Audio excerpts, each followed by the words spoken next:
सभी को मैं नमस्कार। तो मैं आज बहुत दिनों के बाद आप सभी के बीच वीडियो लेके आ रही हूँ। मुझे बहुत ज़्यादा रिक्वेस्ट आ रही थी कि मैं सेमेस्टर 5 का वीडियो लेके आऊँ।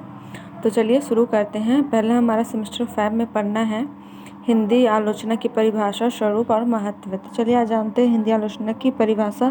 जैसे कि आप सभी जानते हैं, शुरू से ही मेरा आदत है छोटा वीडियो बनाना, बिल्कुल शॉर्ट में अपने लैंग्वेज में, ताकि बिल्कुल आपको समझ में आए और मैं यहाँ पे थोड़ा सा बताऊँ पर आप एग्ज़ाम में बिल्कुल अपने से समझ के उसे विस्तार रूप से लिख सके। तो चलिए शुरू करते हैं। स्क्रीन पे जैसे कि देख रहे हैं लिखा हुआ है, आलोचना या समालोचना किसी वस्तु विषय की उसके लक्ष्य को ध्यान में रखते हुए उसके गुण दोषों एवं उपयुक्तता का विवेचन करने वाली साहित्यिक विधा है। क्या बोला जा रहा है कि आलोचना या समालोचना दोनों सेम है।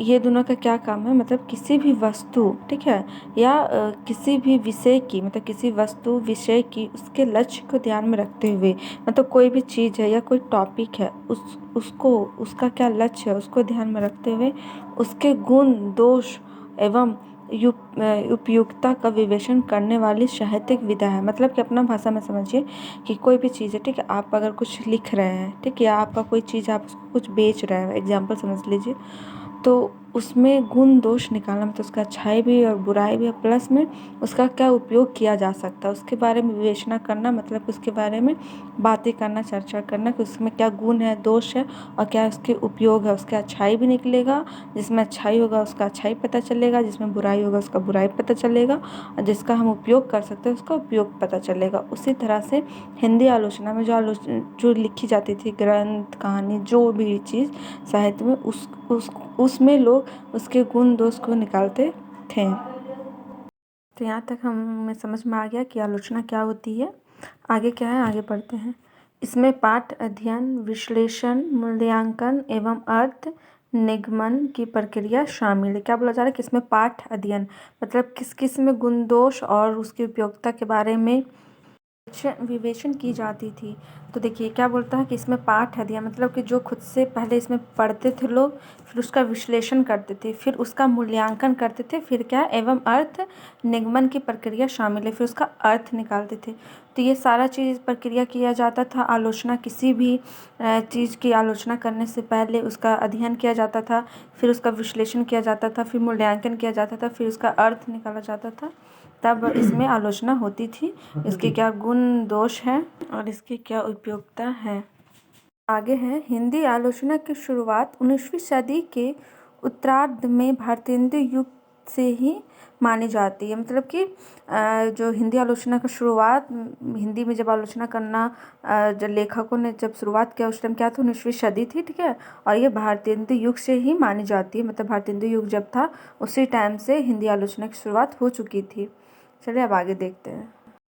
तो हमारा नेक्स्ट पैराग्राफ है, हिंदी की विभिन्न विधाओं की तरह आलोचना का विकास भी प्रमुख रूप से आधुनिक काल की देन है। क्या बोला जा रहा है कि हिंदी की विभिन्न विधाओं की तरह, मतलब और भी जो जैसे कि हिंदी आलोचना है, फिर से बहुत सारे आलोचना हुई, नए नए चीज़ हुई आधुनिक काल में हमारा, उसी तरह जो हिंदी आलोचना का भी जो विकास है वो प्रमुख रूप से आधुनिक काल की ही देन है। आधुनिक काल जब आया उसी टाइम से हिंदी आलोचना ज़्यादा प्रचलित हुआ और उसी का ये देन है, ठीक है। आगे है, आधुनिक काल से पहले आलोचना का स्वरूप प्रमुखता संस्कृत काव्यशास्त्र की पुनरावृत्ति हुआ करती थी। मतलब क्या है, आधुनिक काल से पहले जो आलोचना का स्वरूप था, मतलब आधुनिक काल जब नहीं था उससे पहले जो आलोचना होती थी वो प्रमुखता किसमें, संस्कृत काव्यशास्त्र में ही होती थी, और ऐसे हिंदी आलोचना नहीं थी। संस्कृत काव्यशास्त्र में आलोचना के बारे में चर्चा थी। तो आधुनिक काल आते ही हिंदी में आलोचना करना शुरू हुआ, हिंदी साहित्य में। उसके बाद है, लेकिन आज जो हिंदी आलोचना का स्वरूप है उसका आरंभ आधुनिक हिंदी साहित्य के साथ साथ हुआ। वही बात जो मैं पहले भी समझाई कि आज जो हिंदी आलोचना का स्वरूप है उसका आरंभ आधुनिक हिंदी साहित्य के साथ साथ हुआ। मतलब हिंदी आलोचना का आरंभ आधुनिक काल के साथ में हुआ है, ठीक है। अब आगे है, आधुनिक गद्य साहित्य के साथ ही हिंदी आलोचना का उदय भी भारतेंदु युग में हुआ। मतलब आधुनिक गद्य साहित्य के साथ ही हिंदी आलोचना का उदय भी भारतेंदु युग में हुआ। मतलब आधुनिक गद्य जो था, जो अभी लिखा जा रहा था आधुनिक के तौर पे साहित्य, उसी जो हिंदी आलोचना उसका हुआ, उसका उदय कब हुआ? भारतेंदु युग में हुआ, जो मैं पहले भी बता चुकी हूँ। तो भारतेंदु युग में हुआ। उसके आगे है, विश्वनाथ त्रिपाठी ने संकेत किया है कि हिंदी आलोचना पाश्चात्य की नकल पर नहीं, बल्कि अपने साहित्य को समझने, बूझने और उसकी उपादेयता पर विचार करने की आवश्यकता के कारण जन्मी और विकसित हुई। क्या कह रहे हैं विश्वनाथ त्रिपाठी जी ने? बहुत अच्छी बात कही है, गौर कीजिएगा कि हिंदी आलोचना पाश्चात्य की नकल पर नहीं, मतलब कि हिंदी आलोचना किसी का नकल करने के लिए नहीं है, बल्कि अपने साहित्य को, मतलब जो भी हमारा साहित्य जो लिखे हैं हम, उसको समझने और बूझने और उसकी उपदायता पर विचार करने, मतलब अपने साहित्य को समझने और बूझने और प्लस में उसके उपयोग पर विचार करने की आवश्यकता के कारण जन्मी और विकसित हुई। मतलब हिंदी आलोचना क्यों करना जरूरी पड़ा? ताकि हम अपने साहित्य को अच्छे से समझ सके, बूझ सके, उसके उपयोग के बारे में जान सके। इस वजह से हिंदी आलोचना की जन्म हुआ या उसका विकास हुआ। फिर है, हिंदी आलोचना भी संस्कृत काव्यशास्त्र की आधार भूमि से जुड़कर भी स्वाभाविक रूप से रीतिवाद है।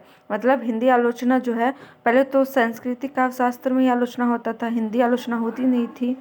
उसके बाद साम्राज्यवाद, सामंतवाद, कलावाद और अभिजात्यवाद विरोधी और स्वच्छंदताकामी रही है। रचना और आलोचना की समानधर्मिता को डॉक्टर रामविलास शर्मा के इस मंतव्य से समझा जा सकता है कि जो काम निराला ने काव्य में और प्रेमचंद ने उपन्यासों में के माध्यम से किया, वही काम आचार्य रामचंद्र शुक्ल ने आलोचना के माध्यम से किया। मतलब कि जो पहले हमारा समाज में हमने साम्राज्यवाद, सामंतवाद, कलावाद और अभिजात्यवाद का जो विरोध था और स्वच्छता के लिए आदमी जो लड़ रहा था, जैसे कि इसमें बोला गया है कि रामविलास शर्मा के इस मंतव्य से समझा जा सकता है कि जो काम निराला ने अपने काव्य, मतलब कि निराला जी ने अपने काव्य से नहीं किया, प्रेमचंद ने अपने उपन्यासों के माध्यम से किया, वही जो है आचार्य रामचंद्र शुक्ल ने आलोचना के माध्यम से किया, ये समझाया जा रहा है। तो चलिए फिर आगे देखते हैं। तो इतना ही टॉपिक था। जैसे कि आप लोगों को हिंदी आलोचना में समझ में आ चुका होगा कि हिंदी आलोचना की परिभाषा क्या है। परिभाषा यही है कि कोई भी ग्रंथ हो, उपन्यास हो, कुछ भी हो, उसमें आलोचना करना, मतलब उसका गुण दोष और उसका उपयोग क्या, उसका उपयोग है, उसमें क्या अच्छाई, उसका क्या बुराई है, वो चीज़ को निकालना। जैसे कि होता है ना, कोई भी टॉपिक पे हम लोग आलोचना कर रहे हैं कि हाँ अच्छा है, बुरा है, उपयोग, उसी तरह हिंदी आलोचना होता है, मतलब हिंदी में आलोचना करना। और इसका जो आरंभ हुआ वो भारतेंदु युग से ही माना जाता है, 19वीं सदी से ही माना जाता है। और पहले जो आलोचना थी वो सांस्कृतिक काव्य शास्त्र में थी, हिंदी आलोचना नहीं थी।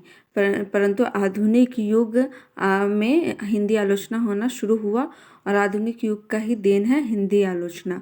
और जो लोग, जो निराला जी और प्रेमचंद जी अपने उपन्यासों और काव्यों के माध्यम से काम कर रहे थे, वो आचार्य रामचंद्र शुक्ल ने आलोचना के माध्यम से किया, लोगों को जागरूक किया और समाज में कैसे कैसे चेंजेस लाना, वो चीज़ में वो फोकस किए। तो ये था हमारा हिंदी आलोचना और आशा करती हूँ आप लोगों को अच्छा लगा होगा। मैं ज़्यादा लॉन्ग वीडियो नहीं बना पा रही हूँ क्योंकि मेरा खुद का एग्ज़ाम है। तो धन्यवाद, और अच्छा लगे तो कमेंट ज़रूर कीजिएगा। अगर कुछ समझ में ना आया होगा वो भी कमेंट कीजिएगा ताकि मुझे समझ में आ जाए कि मैं कहाँ गलती कर रही हूँ। तो देखते रहिए और आगे कौन सा वीडियो चाहिए कमेंट करके ज़रूर बताइएगा। मैं पूरा कोशिश करूँगी वीडियो डालने का। और अगर आप मेरे चैनल पर नए हैं तो सब्सक्राइब ज़रूर कीजिएगा।